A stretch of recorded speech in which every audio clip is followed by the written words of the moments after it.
nosotros somos Manuel Senén Ruiz, María José Rodríguez Pérez y Ana Marjalizo, y somos tres artistas que hemos presentado en forma de colectivo para esta edición de FACBA.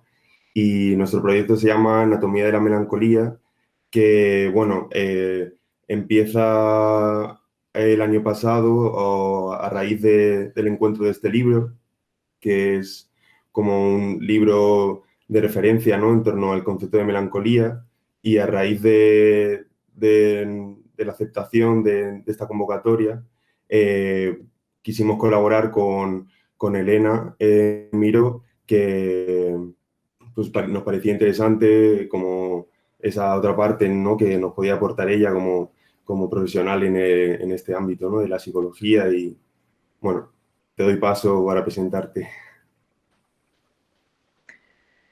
Bueno, pues yo me llamo Elena Miró, soy doctora en psicología clínica y, y profesora de la Universidad de Granada en el Departamento de Personalidad, Evaluación y Tratamiento Psicológico.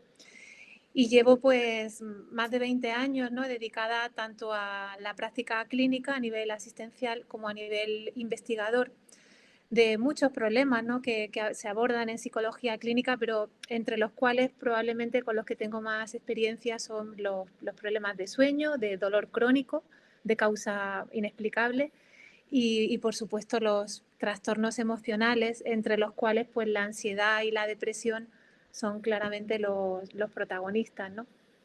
Entonces, cuando me propusieron Manuel, Ana y María José esta colaboración, pues me resultó muy atractiva la idea, el poder aportar desde el punto de vista técnico, pues información objetiva y datos concretos sobre la melancolía concretamente. Pues nosotros decir que la investigación la empezamos sin Elena y estuvimos trabajando pues alrededor de 6 meses, 7, hasta que casi ya íbamos a producir y ya conseguimos contactar con ella y así poder realmente darnos cuenta de si el proceso que habíamos llevado de investigación había sido el correcto o no, relacionándolo con el ámbito más técnico. Y con mucha alegría y satisfacción, pues nos dimos cuenta de que en parte sí. Entonces, quiere decir que algo de instinto relacionado, no sé si con el arte o la tristeza o algo muy humano, nos llevó a hacer, no sé, a dar un poco en la clave de las cosas. Esto es algo que yo también quería destacar porque creo que ha sido bonito y sorprendente.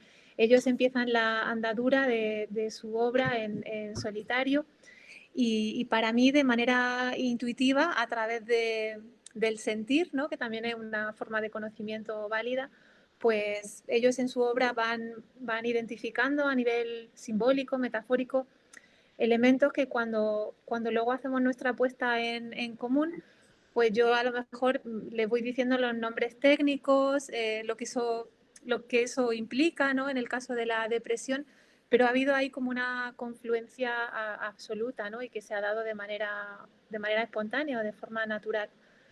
Es decir, que ellos han llegado a identificar los elementos básicos de lo que sería la melancolía como concepto y también un poco de cómo habría que enfocar la recuperación.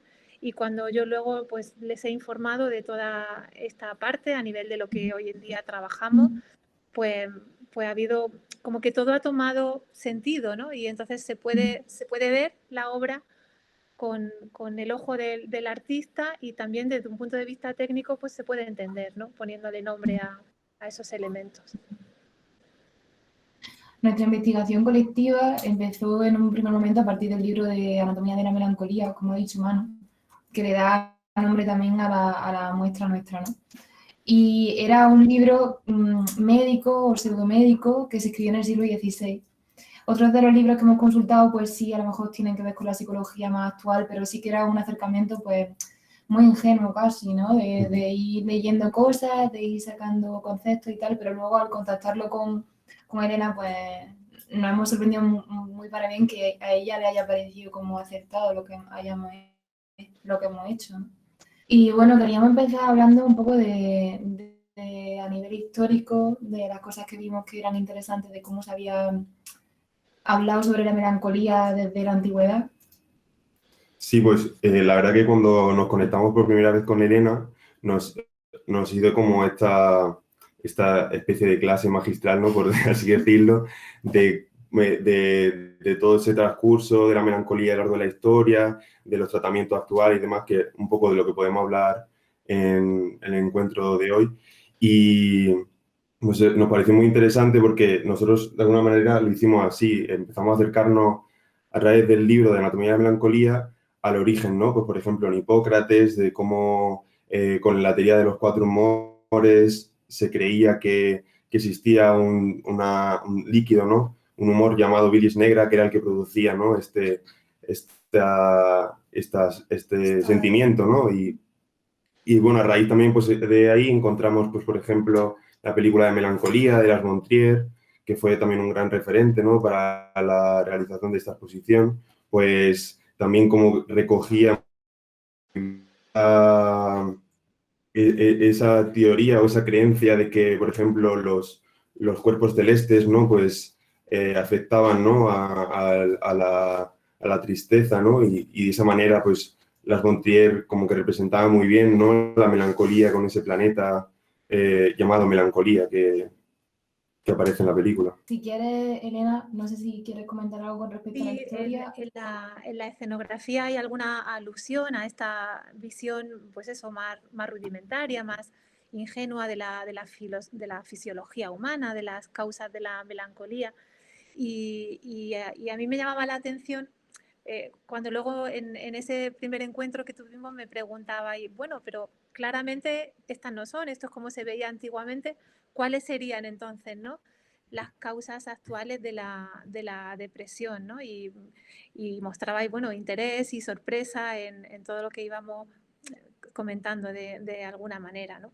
Entonces, una exposición pormenorizada de todos los factores que influyen, pues sería demasiado amplia, pero yo creo que el espíritu está bien integrado, ¿no? y captado en esa escenografía. Habíamos pensado, por ejemplo, que si te apetece puedes comentarnos causas de esta melancolía y bueno, vamos uniendo también cabos con nuestra interpretación Vale. visual. Sí, pues yo recuerdo que habíamos por una parte destacado cómo se transforma, había una serie de factores que podían ser como más endógenos o biológicos, y luego también había una serie de factores exógenos o más psicológicos y que tenían que ver con experiencias duras de vida, ¿no? Y todo esto interaccionaba para sumar de manera negativa, ¿no? De forma que quien tiene esa vulnerabilidad biológica y además experimenta sucesos negativos es el que tiene más probabilidad de acabar teniendo un cuadro de este tipo. Y luego había elementos relacionados con cultura, estilo de vida, ¿no? Que también nos llamaron la atención, como el cambio, sobre todo después de la Segunda Guerra Mundial, que se produce en cuanto a los ritmos, ¿no? La velocidad con la que vivimos, los cambios en exposición a la luz, que todo esto afecta a la ritmicidad biológica circadiana, ¿no? Y que está muy bien recogido, ¿no? en esto de las luces de los móviles, el juego de luces que se hace en la escena. También hay un elemento pues, que tiene que ver con el individualismo de hoy en día, ¿no? A nivel un poco de valores o casi crisis de valores, podríamos decir, este aislamiento, esta dificultad a veces para conectar con otros, ¿no? Y ahí pues el contexto del cuarto, que puede ser un sitio como más íntimo, de más desconexión de otras personas, pues también está bien representado. Y luego también habíamos destacado el aumento en la esperanza de vida, que a veces supone un reto en el sentido de decir, ¿y ahora qué hago con tantos años útiles de mi vida para los que no hay un guión escrito, ¿no? Porque cuando uno, digamos, vive hasta los 55, 60, como antiguamente, pues te casas, trabajas, tienes hijos, tus hijos crecen, enfermas y mueres y poco más, ¿no? Pero cuando vienen muchos años de vida útil por delante de esa edad, aparece un problema a veces de vacío existencial y de no saber qué hacer con ese tiempo, ¿no? Entonces, yo creo que todo eso tiene mucho eco en imágenes y en elementos específicos con los que vosotros habéis trabajado y de los que podéis añadir algo si queréis. Había metáforas también visuales que conseguimos como enlazar un poco con ideas que tú nos contabas, como por ejemplo la neblina con la neblina mental, ¿no? El tono general azulado con en sí lo que supone la melancolía. De hecho, en inglés la palabra blue, azul, es también tristeza, ¿no? Y bueno, también pues presentamos imágenes como la del agua, que está continuamente, es recurrente, ¿no? En todas las piezas. El individualismo ese del dormitorio, de aislarte, ¿no? En el cuarto, cuando no quieres salir de ahí, no quieres enfrentarte al mundo exterior, no sé. Sí, todos esos elementos para mí conectan perfectamente bien con lo que son los síntomas de una depresión clínicamente significativa, ¿no? Los fundamentales son la tristeza, que tiene que ver con esos tonos, esa neblina. Hay dificultades también en el funcionamiento diario o en el funcionamiento mental o cognitivo, como llamamos los psicólogos, y de ahí también lo de la neblina. La fatiga un poco crónica, esa pesadez, esa inmovilidad, ¿no? Que la sibila de la escena pues se sienta, se queda quieta en algunos momentos. Esa dificultad o anedonia para disfrutar de las cosas, ¿no? Porque la atmósfera es densa, pesada, un poco asfixiante a veces, ¿no? Yo creo que eso está todo muy bien representado, ¿no? La cama, hay problemas de sueño también habitualmente. Entonces, ahí se puede trazar mucho paralelismo con muchos elementos puntuales. Claro, en recordar lo de la figura de la Sibila, que es como un punto inicial nuestro en la performance, en los cuerpos, a centrar a nosotros también en un estado un poco ya más dispuesto a sentir y a experimentar lo que puede llevar a un extremo. Entonces, pues sí.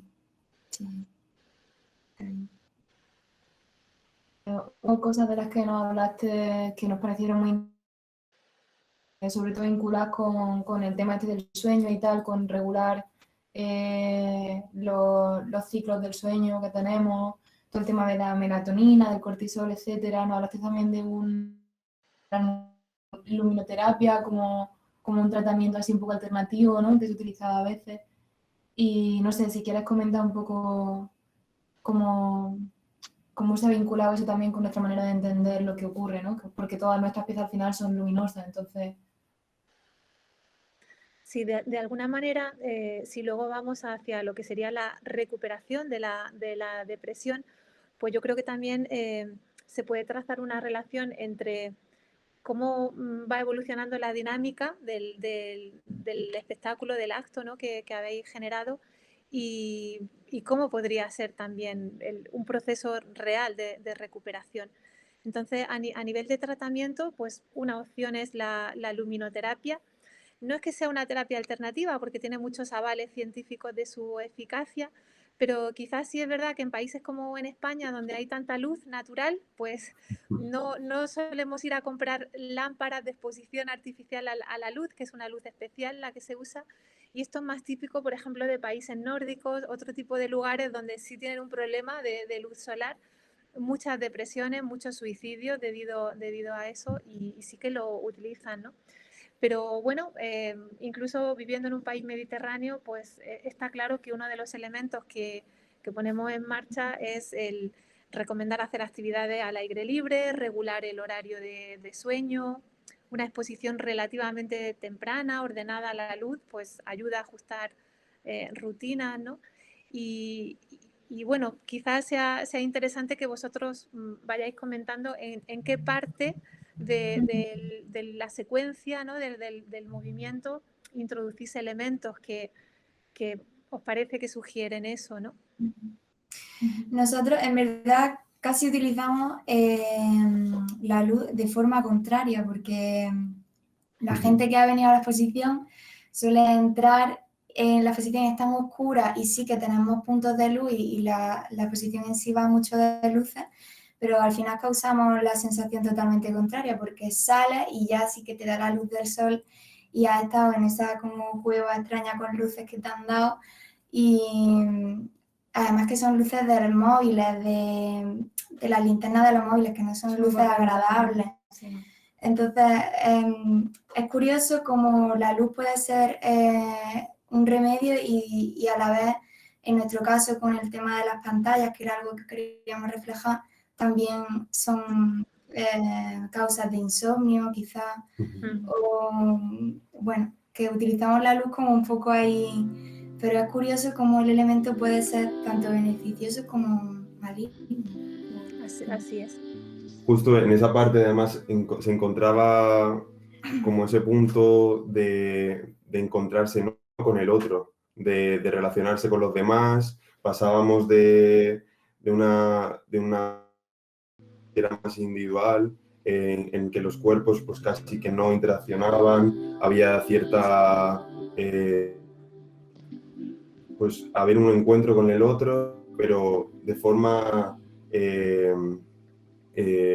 complicada, ¿no? Porque estaban esos móviles de por medio, esos reflejos, ¿no?, con los espejos que no eran nada más que reflejos como muy superficiales, y ahí pues también como que nos pareció interesante cómo esa organización que hacéis vosotros con el tratamiento se va haciendo luego con la terapia conductual, pues de una manera como más, después de trabajar el sueño, con la luz, también incluso en los países nórdicos, como has comentado, pues a trabajarlo con la relación con otros, con el diálogo, ¿no?, con este tipo de terapia.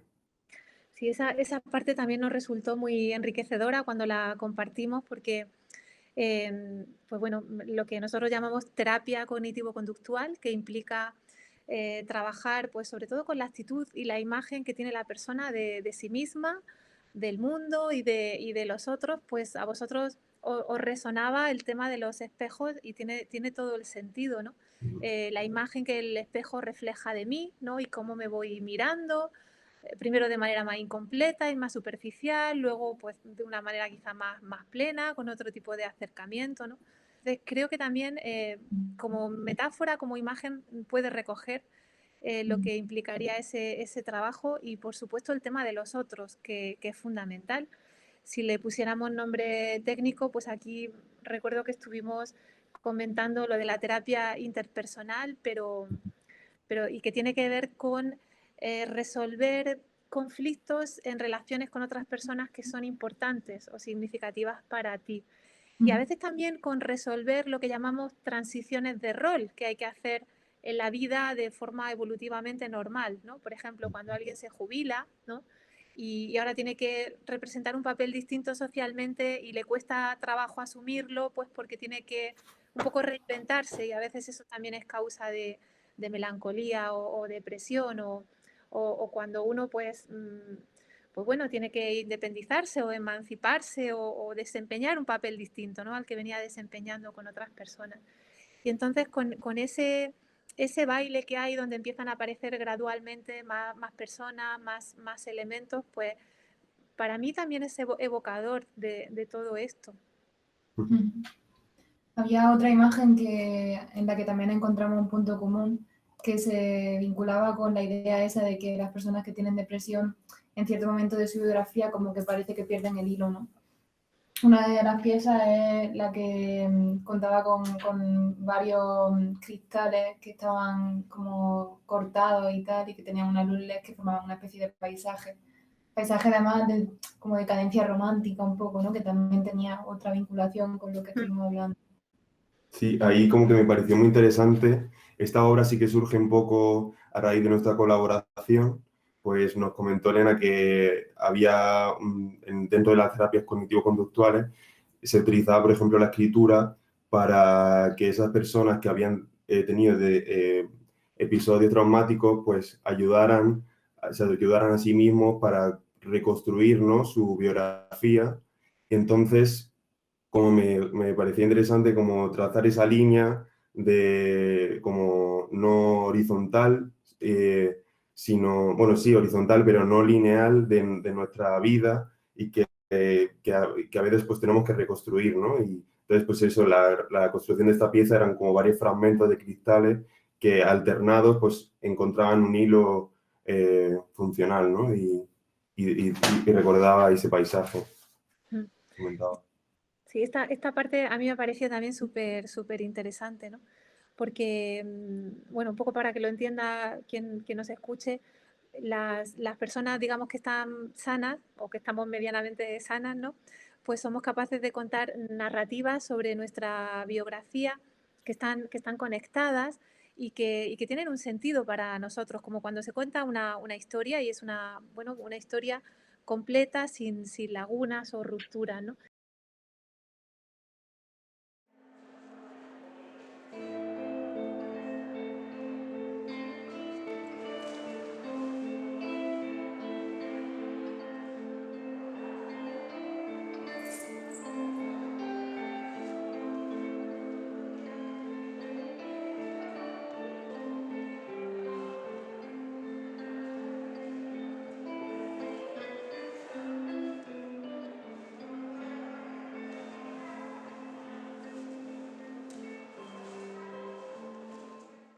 Construir una narrativa que tenga un sentido, ¿no? Y aquí pues el tema de los cristales rotos venía que, vamos, que ni pintado, ¿no? Venía perfecto. También, como comentaba ella, pues hay una evocación del paisaje, del movimiento del romanticismo, que tiene mucho que ver con la melancolía. Y recuerdo que también comentasteis en alguna reunión que, bueno, el tema de los cristales rotos, cuando se produce esa ruptura, también es como un poco sugerente de dañarse, ¿no? A través de un corte con el cristal. Entonces, incluso ese riesgo que es real cuando uno está muy deprimido, ¿no? Del quererse morir o el quererse autodestruir, pues incluso podría verse que está ahí recogido, ¿no? No sé si igual podemos también comentar algo de la música. Sí, yo quería comentarlo ahora precisamente porque teníamos pensado pasar también a hablar de cómo la Muy bien. psicología actual empieza a abrazar también la idea de eso, de que hay una ruptura con la espiritualidad humana. Y quizás se están empezando a tratar también a través de terapias como el mindfulness, otras cosas que reconectan con la espiritualidad, pues este tipo de problemas, ¿no? de enfermedades. Y nosotros también habíamos trabajado la performance y también la música a través del estudio de meditaciones de culturas que a lo mejor pues son más orientales y tal. Más concretamente hay una imagen recurrente en toda la pieza, que es el giro sufí, que se relaciona directamente también con la idea del bucle. Y eso también tiene como repercusión a nivel musical, porque yo que he trabajado junto con Julio Molina, la mayoría de las cosas, a pesar de que luego se han ido cambiando con un aparato que se llama precisamente looper, que significa como bucleador en español, así mal traducido. Como generar un bucle y a partir de ahí ir trabajando también con los performers también. Y llegar a otro estado a dar cabida como un poco de esperanza, lo dramático que es la situación que ponemos. Tiene las dos caras, ¿no? Sí. Como el bucle negativo, del que parece que no puedes cuando estás dentro de él. También el que yo considero, así personalmente, que es el bucle un poco realista, ¿no? De que hay momentos en los que vas a estar mal y luego vas a estar bien, pero luego volverás a estar mal y luego volverás a estar bien. Y luego también el bucle este meditativo, ¿no? Que es curativo. Tiene un poco las tres lecturas en verdad. Sí, ahí encontramos también como interesante como que este bagaje igual, no sé si estarás de acuerdo, Elena, que se ha dado como de la melancolía como hacia algo mucho más mental, ¿no? Y como de un problema peso mental, como que es interesante, ¿no? Pues poner como en importancia estas prácticas que se hacen con el cuerpo, ¿no? Pues, por ejemplo, con la meditación, como que somos capaces de encontrarnos con nuestros propios problemas y pues así pues, intentar mediar con ellos, ¿no? Hay que a veces escucharse lo mismo y muchas veces, pues, no sé, como que una pastilla sí ayuda, pero hay que tratarlo como con cuidado y alternarlo con otros tratamientos, ¿no? Eso Sí, también nos gustó mucho, sí, que nos por lo comentaron. supuesto. No puedo estar más de acuerdo con eso. Pocas pastillas y más psicoterapia, ¿no? Como decimos los psicólogos. Y lo que estáis comentando de la meditación vuelve a ser un ejemplo de lo que yo decía al principio de la exposición, que se puede trazar mucho paralelismo entre lo que vosotros planteáis, desde la manera en la que lo habéis percibido, sentido, y cómo se puede ver, ¿no? Con ojos, digamos, de, por ejemplo, de experta en mindfulness. Esto que decís del bucle, que tiene el doble sentido, es exactamente así. Porque además cuando tú empiezas una práctica meditativa o tú empiezas un camino de crecimiento personal, pues al principio puede ser un bucle que te arrastra, un bucle negativo, una especie de círculo vicioso del que no sabes cómo salir y luego a través de esas prácticas, de ese trabajo que puede ser con el cuerpo, hay muchas tradiciones de la meditación. Evidentemente una muy visual era la que habéis utilizado del girar, pero este concepto de bucle también tiene un poquito que ver con lo que llamamos mantra. En otras tradiciones de meditación, por ejemplo la meditación vipassana, vas repitiendo un sonido todo el rato el mismo, todo el rato el mismo, o una palabra, ¿no?